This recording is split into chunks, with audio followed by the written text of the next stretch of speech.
Using hematoxylin and eosin staining does have limitations. Look at this image of a transverse section through a very small artery.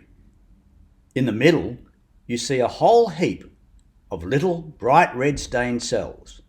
They're red blood cells, or erythrocytes, passing through the lumen of this small artery.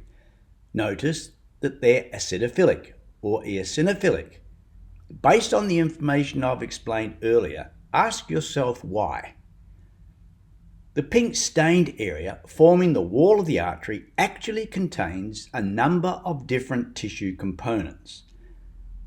The elongated greyish stained structures are nuclei of cells. There is smooth muscle, there is collagen, there's connective tissues including elastic tissue. And you can't differentiate those tissues in this normal hematoxylin and eosin stained section. And that's why I said a moment ago, hematoxylin and eosin staining has its limitations. But have a look at this image. Using a different stain, you can get differential staining. Here, a Masson trichrome stain was used. 3 stains were used together. And now look at the blood vessel. It's a similar section of the blood vessel, and again, the red blood cells are a browny red in the middle.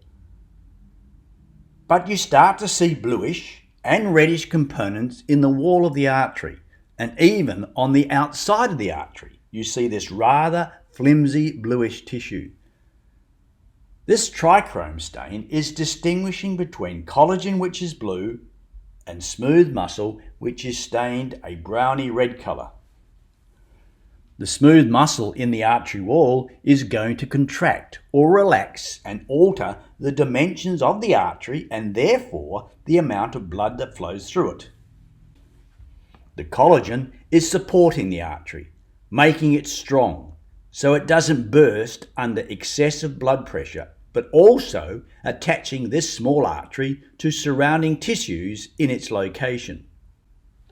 If you look carefully, you'll see a wiggly little line towards the centre, or at least towards the lumen of the artery.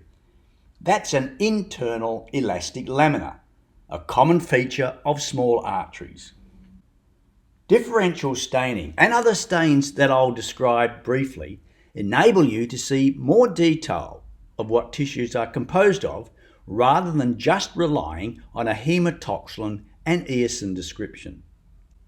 Masson's trichrome is a common stain that histologists use to distinguish tissue components, particularly to distinguish muscle from collagen. Here, collagen or connective tissue is blue, and the smooth muscle is the olive green colour. Erythrocytes are stained reddish orange. A trichrome stain has been used again, but a different combination of stains. Doesn't matter what they are, but they show you that the artery wall is made up mainly of 2 distinct components.